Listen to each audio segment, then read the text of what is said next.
అమ్మఒడి అనే పథకాన్ని మీరు కాపీ కొట్టారంటే లేదు లేదు లేదు లేదు తల్లికి వందనం పథకం అంటున్నారు అధ్యక్ష.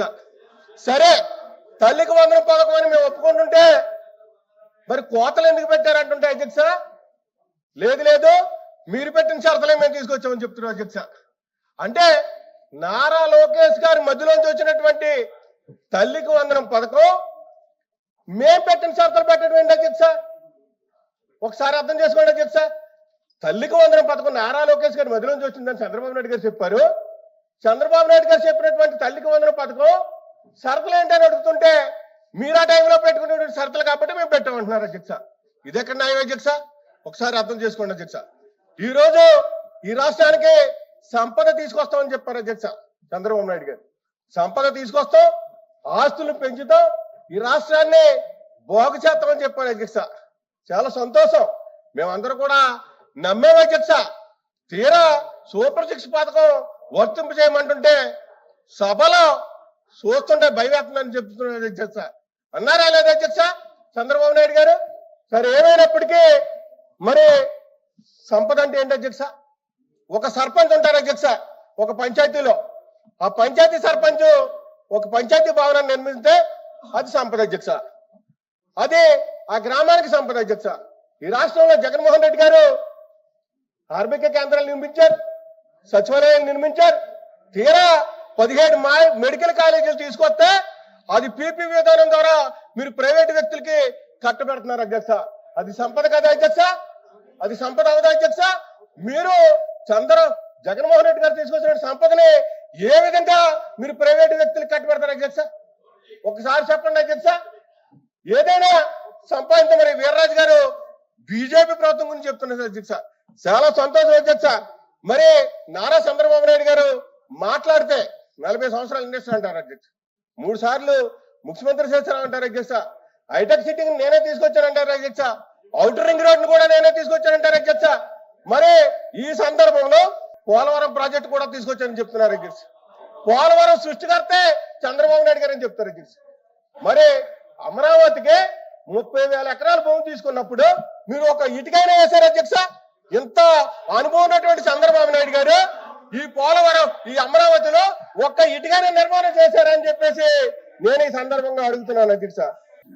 నేను మాట్లాడింది ఎక్కడి వరకు అవసరమైతే అక్కడ కట్ చేసి వీళ్ళు వాడుకోవడం అలవాటు. ఆవేళ అధ్యక్ష సూపర్ 6లు అన్ని అమలు చేశాం. ఇప్పుడు ఉన్నటువంటి ఆర్థిక పరిస్థితి వల్ల ఒక పథకం ఉంది, అది కూడా అమలు చేస్తాం. 3-4కు అనుసంధానం చేశారు. నేను ఒక మీటింగ్ లో మాట్లాడాను అధ్యక్ష. ఇవన్నీ వదిలేశారు. ఆంధ్రాని ఒకవేళ అంత డబ్బు అవసరం ఉంటుందని చెప్పి అంటే అది ఒక్కటే లావద్దు. నేను మళ్ళీ చెప్తున్నాను, ముఖ్యమంత్రి గారు అది కూడా 3-4కు అనుసంధానం చేసి ఇచ్చిన ప్రతి మాట నిలబెట్టుకోవడానికి ప్రయత్నం చేస్తున్నాం. నేను ఇందాకే చెప్పాను, ఏమైనా ఉంచారు ఈ రాష్ట్రంలో మీరు 10 లక్షల కోట్లు అప్పు చేశారు, అన్నింటినీ తనఖా పెట్టారు, ఆర్థిక వ్యవస్థ చిన్నాభిన్నం చేశారు అధ్యక్ష. ప్రతిదీ మాట్లాడుతున్నారు. నిన్నైతే మా ఫైనాన్స్ మినిస్టర్ గారు కరెక్ట్ చెప్పలేదు అధ్యక్ష. నిన్నైతే ఉద్యోగస్తుల గురించి మా నైతిక హక్కు ఎక్కడ ఉంది? దేని మీద మాట్లాడే నైతిక హక్కు మీకు లేదు లేదు లేదు. ఈరోజు ప్రతిదీ అధ్యక్ష నేను స్పష్టంగా చెప్పాను, చరిత్రలో ఊహించలేదు. నేను 6 సార్లు ఎమ్మెల్యే అయ్యాను, ఎంత తొందరగా ఈ పథకాలన్నీ అమలు జరుగుతాయి నేను కూడా యాక్సెప్ట్ చేయలేదు అధ్యక్ష. ఏముంది 9.5 లక్షల కోట్ల అప్పు. నేను అగ్రికల్చర్ డిపార్ట్మెంట్ నుంచి చూస్తున్నాను. నాకు ఈ బాధ్యతలు వచ్చిన తర్వాత 5 శాఖలు అధ్యక్ష. ఒక్కొక్క శాఖ పిలిస్తే ప్రతి శాఖకి అప్పే. గత ప్రభుత్వం చేసిన ప్రతి దానికి అప్పే. ఈ అప్పులు ఎప్పుడు తీరుస్తాం అనుకున్నాం. కానీ చంద్రబాబు నాయుడు గారు చాకచక్యంగా కేంద్ర ప్రభుత్వం సహకారం తీసుకొని ఈరోజు 20 లక్షల ఉద్యోగస్తుల గురించి మాట్లాడే నైతిక హక్కు ఉంది అధ్యక్ష. 5 సంవత్సరాల్లో సిగ్గుండాలు మాట్లాడడానికి పెద్ద సభలు పెట్టారు అధ్యక్ష. సిగ్గుండాలు మాట్లాడడానికి ప్రతి జనవరిలో జాబ్ క్యాలెండర్ ఇస్తామన్నారు. అధ్యక్ష. 5 సంవత్సరాల్లో ఒక్క ఉద్యోగం తీయలేదు, ఒక్క పరిశ్రమ రాలేదు. ఉన్న పరిశ్రమలు మీ ధన దాహానికి, మీ అధికార దాహానికి ఉన్న పరిశ్రమలే నిలిపోయాయి అధ్యక్ష. ఇంత దారుణంగా వీళ్ళు ప్రవర్తించి మళ్ళీ ఈ రోజు ఇక్కడికి వచ్చి శ్రీరంగ నీతులు మాట్లాడుతుంటే అర్థం కాని పరిస్థితి అధ్యక్ష. మీరు మంచిని మంచి అని చెప్పండి, ఎవరు ఊహించిన విధంగా సూపర్ 6 అమలు చేశాం. అభినందించడానికి మీకు నోరు రాకపోతే నోరు మూసుకొని ఉండాలి తప్ప గాని ఇంకా మీరు అవాస్తవాలు మాట్లాడితే ప్రజలు హర్షించరు. ఎప్పటికే మీ మీద, మీ పార్టీ మీద, మీ పార్టీ అధినాయకుడి మీద ఈ రోజు ప్రజలు చేత్కరిస్తున్నారు. ఇప్పటికైనా ఒక బాధ్యతాయుతమైనటువంటి పార్టీగా మంచి సలహాలు ఇవ్వండి. ఈ రోజు 6 పథకాలు అమలు చేశాం, డిస్కషన్ పెట్టాం.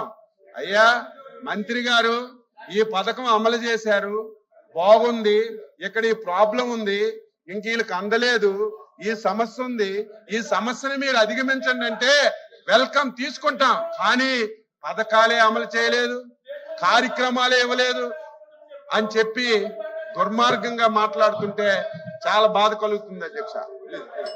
తమరు వచ్చి మంత్రులు స్టేట్మెంట్ ఇవ్వాలి, సభ్యులు మాట్లాడిన తర్వాత అని చెప్పారు. అది ముందు వచ్చి కాదు అనుకున్నాం, కానీ అది సాంప్రదాయం అన్నారు కాబట్టి మంత్రులు స్టేట్మెంట్ ఇవ్వాలి, మంత్రులు స్టేట్మెంట్ ఇచ్చారు. మీరు చెప్పినవన్నీ కూడా సభ్యులు అన్నారు, సభ్యులు మాట్లాడారు. సభ్యులు మాట్లాడుతున్నప్పుడు మీరు ఏదైనా తప్పు మాట్లాడి ఒక ఎందుకు లేదు, ఏం మాట్లాడేది, ఏం మాట్లాడేది పేరు తీసుకున్నారు కాబట్టి నేను లేవను. నేను లేవవలసిన అవసరం లేదు, చెప్పవలసినప్పుడే చెప్తాను, మాట మాటకి నేను లేవను. నా పేరు తీసుకున్నాడు కాబట్టి నేను లేచాను. అది పేరు తీసుకుంది కూడా ఒక నిమిషం కూర్చోండి. పేరు తీసుకుంది కూడా, సభ్యుడి పేరు తీసుకుంది కూడా మీరు అన్ని మాటలు అన్నారని చెప్పారు తప్ప మీరు అన్న మాటలు అన్నాడని చెప్పలే. మీరు పబ్లిక్ గా సభల్లో ఏం మాట్లాడారో, ఏదైతే రికార్డులుగా పత్రికలు దాన్ని పెద్ద ఎత్తున ప్రచారం చేస్తావో ఆ విషయాన్ని మాట్లాడు తప్ప నేను అబద్ధాలు చెప్తే, అసత్యాలు చెప్తే అప్పుడు మాట్లాడు. ఇంకోటి ఉంది అధ్యక్ష, సీనియర్ సభ్యులు 6 సార్లు ఎమ్మెల్యే అని ఇందా చెప్పారు, ఇంతకుముందు మంత్రులు చేశారు. మీకు సిగ్గుండాలంటే సిగ్గు ఏ ప్రభుత్వానికి ఉందో, ఏ నాయకులకు ఉందో, ఎవరు మాట ఇచ్చి మాట తప్పారో, ఎవరు సిగ్గుమాలిపి ఉన్నారో రాష్ట్ర ప్రజలు తెలుసు అధ్యక్ష. మీరు ఇచ్చే ఎంతసేపు అన్నారు super 6 super hit. What is super 6 super hit అంటే ఏంటి? 6 పథకాలు చేసిన తర్వాత అప్పుడు సక్సెస్. మాకు తెలిసిన తెలుగు భాష, మాకు తెలిసిన తెలుగు భాష అది. మరి మీరు అరకొరగా మూడు కార్యక్రమాలు చేసి అరకొరగా ఇంకా అవి చేస్తామని చెప్తున్నారు. ఓకే, అయితే చూద్దాం. ఇంకా 3 కార్యక్రమాలు చేయాలి కదా. అవి సూపర్ 6 సూపర్ హిట్. సామాన్యుడికి అంత జ్ఞానం లేదు అధ్యక్ష. రాష్ట్ర ప్రజలు అంత చెవులో పూటికి ఉన్నారు అందరూ, ప్రజలందరూ. చెప్పండి అధ్యక్ష, అధ్యక్ష అది మా ప్రజలు అడుగుతారు, దానికి క్లారిఫికేషన్ అడుగుతున్నాం. అది చెప్పని అడుగుతుంటే ఎందుకు కోపం అయిపోతారు మీరు? ఎందుకు మీకు సహనం వస్తుంది, అవసరం వస్తుంది? ఎందుకు సహనం కోల్పోతున్నారు అధ్యక్ష? నాకు అర్థం అవట్లే. సూపర్ 6 సూపర్ హిట్ కాదు, సూపర్ డూపర్ హిట్. మేమిచ్చిన పథకాలు, మేమిచ్చిన హామీలు అమలు చేశాము కాబట్టే మొన్న 1 సంవత్సరం తరువాత మీ నాయకుడు జిల్లాలో 2 జడ్పీటీసీ ఎన్నికలు జరిగితే ప్రజలు 1 సైడ్ గా మీకు డిపాజిట్లు రాకుండా తెలుగుదేశం పార్టీ గెలిపించారంటే మేమిచ్చినటువంటి హామీలన్నీ అమలు చేశాం. ప్రజలు హ్యాపీగా ఉన్నారు కాబట్టే ఆ రిజల్ట్ వచ్చిందని కూడా గ్రహించాలి. మీరు ఈ రోజు నుంచి సూపర్ హిట్ కాదు అధ్యక్ష, సూపర్ 6 సూపర్ డూపర్ హిట్ అని చెప్పి మీరు మాట్లాడాలి. మంత్రి గారు ఏం మాట్లాడుతుందో నాకు అర్థం అవుతుంది అధ్యక్ష, దయచేసి అపార్థం చేసుకోవద్దు. కానీ రెండు వచ్చి జడ్పీటీసీ గెలిచామంటారు. ఏంటిది నేను మాట్లాడండి. ఎందుకు అసహనంగా ఉన్నారు? ఎందుకు స్థానం కోల్పోతారు?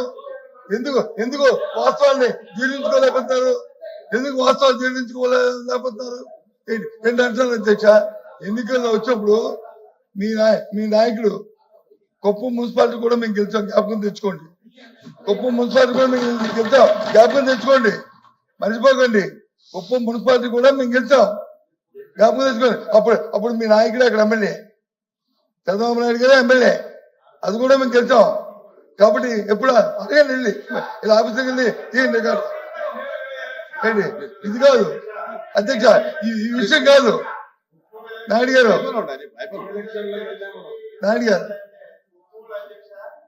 నామినేషన్లు కూడా వేయించలేదు. మొన్న జరిగిన ఎలక్షన్ అధ్యక్ష 11 నామినేషన్లు పడ్డాయి. 11 నామినేషన్లు పడ్డాయి. తెలుగుదేశం, వైఎస్ఆర్సిపి, కాంగ్రెస్, కమ్యూనిస్టులు, ఇండిపెండెంట్ ప్రజాస్వామ్యబద్ధంగా ఎన్నిక జరిగింది కాబట్టే 11 మంది నామినేషన్లు వేశారు. ఎవరు ఓటు వాళ్ళు వేసుకున్న రిజల్ట్ అది. కుప్పం ఎలక్షన్ అధ్యక్ష, కుప్పం ఎలక్షన్ గురించి మాట్లాడుతున్నారు. కుప్పం ఎలక్షన్ గురించి మాట్లాడుతున్నారు.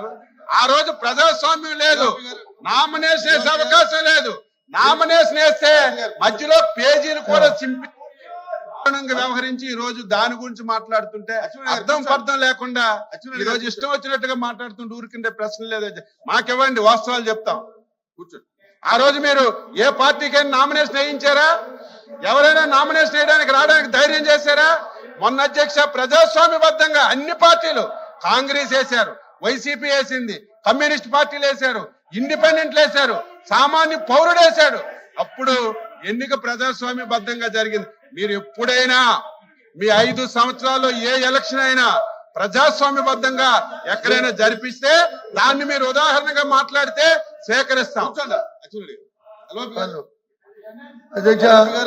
అధ్యక్ష దయచేసి మీ ద్వారా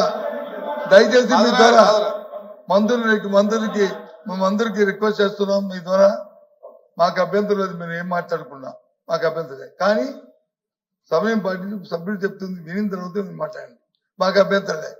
కానీ మధ్యలో ఇంటరప్షన్ చేస్తామంటే ప్రజాస్వామ్యం చేతితో తీసుకుంటాం, అవసరం తీసుకుంటే చూస్తూ ఊరుకునేది లేదు. మేము కూడా మీరు అన్నారు కదా, అలాగే చెప్తున్నాం. కాదు, ఎవరికి సమాన హక్కులు ఉంటాయి సభలను, పెద్దలు ఉన్నారు, పెద్దలందరికీ తెలుసు. మేము దానికి అధిమని చెప్తే సభ్యులు మాట్లాడినప్పుడు రాసుకోండి, చెప్పండి మీ సమయం వచ్చినప్పుడు, లేకపోతే కాకపోతే చెప్పండి. అంతేగాని అతను చెప్పింది వచ్చి కాదంటే ఉద్యోగాలు మేమే ఇచ్చామంటే ఉద్యోగాలు నిన్న ఏదో సూపర్ సక్సెస్ పెట్టుకున్నారు, 15,000 ఉద్యోగాలు ఇచ్చారు. ఓకే, మేము ఈ సమయానికి మేము 1,50,000 ఉద్యోగాలు ఇచ్చాం. ఈ సమయానికి 1,50,000 ఉద్యోగాలు ఇచ్చాము. ఈ సమయానికి ఈ సంవత్సరాలు కాబట్టి 1,50,000 ఉద్యోగాలు ఇచ్చాం. ఇప్పుడు మా బుజకెత్తులు చదువుకుంటే కదా ప్రభుత్వం బాధ్యతలు, ప్రభుత్వం బాధ్యత. కాబట్టి దయచేసి అధ్యక్ష 1,50,000 ఉద్యోగాలు ఇచ్చారు. అందులో వాళ్ళ కార్యకర్తలకి వాలంటరీ ఉద్యోగాలు ఇచ్చారు. అధ్యక్ష పోనీ కనీసం వీళ్ళు కార్యకర్తలకు ఇచ్చినటువంటి ఆ ఉద్యోగాలు కూడా వీళ్ళకి అధికారంలో ఉన్నప్పుడు రెన్యూలు కూడా చేయలేదు అధ్యక్ష. ఆ ఉద్యోగాలు కూడా తీశారు. వీళ్ళు అధికారంలో ఉన్నప్పుడే ఆ ఉద్యోగాలు తీశారు, రెన్యూలు కూడా చేయలేదు. ఈ రోజు నిన్న అధ్యక్ష, నిన్న ఎవరైనా సరే ఈ రాష్ట్రంలో నిన్న జరిగినటువంటి కార్యక్రమానికి వచ్చిన వెంటనే నేను ఎలాగా అపోజిషన్ లీడర్ గారు ఇక్కడ రాలేకపోయారు. మీటింగ్ నిన్న పిలిచాం, నిన్న సభకు కూడా పిలిచాం, రాలేదు. కనీసం ఇక్కడికి వచ్చిన తర్వాత మొదట్లేసి చాలా శబాస్, నిన్న 17,000 ఉద్యోగాలు ఇచ్చారు, ప్రభుత్వం మంచి పని చేసిందని ఒక మాట, మంచి మాట చెప్తారని విన్నాం. 1,50,000 ఏం ఉద్యోగాలు అవి? అధ్యక్ష దురదృష్టం ఏంటంటే ఏ ఉద్యోగం ఇచ్చాం సరే, మీరున్నామో అది రేపు చెప్తారు. దురదృష్టం ఆలోచన లేకుండా అది చెప్పిన ఏ అంశం మేము మాట్లాడుతాం తెలుసుకోకుండా ఎక్కువగా ఏదో ఉన్నాం కదా మేము మాట్లాడాలంటే కాదు. మేము 1,50,000 ఉద్యోగాలు, ప్రభుత్వ ఉద్యోగాలు నోటిఫికేషన్ ఇచ్చి ఈ సమయానికే ఇచ్చి ఇందాక అమెండ్మెంట్ కూడా పెట్టారు మనోహర్ గారు డిప్యూటీ సీఎం గారి తరఫున. ఏమని ఒక డిపార్ట్మెంట్ నుంచి కాదు ఇంకో డిపార్ట్మెంట్ కి. వాళ్ళందరూ మా కార్యకర్తలా చెప్పండి. ఇవా రాష్ట్రంలో యువ సెక్రటరీలు అందరూ మా కార్యకర్తలా? ఇదా అదెక్కడండి?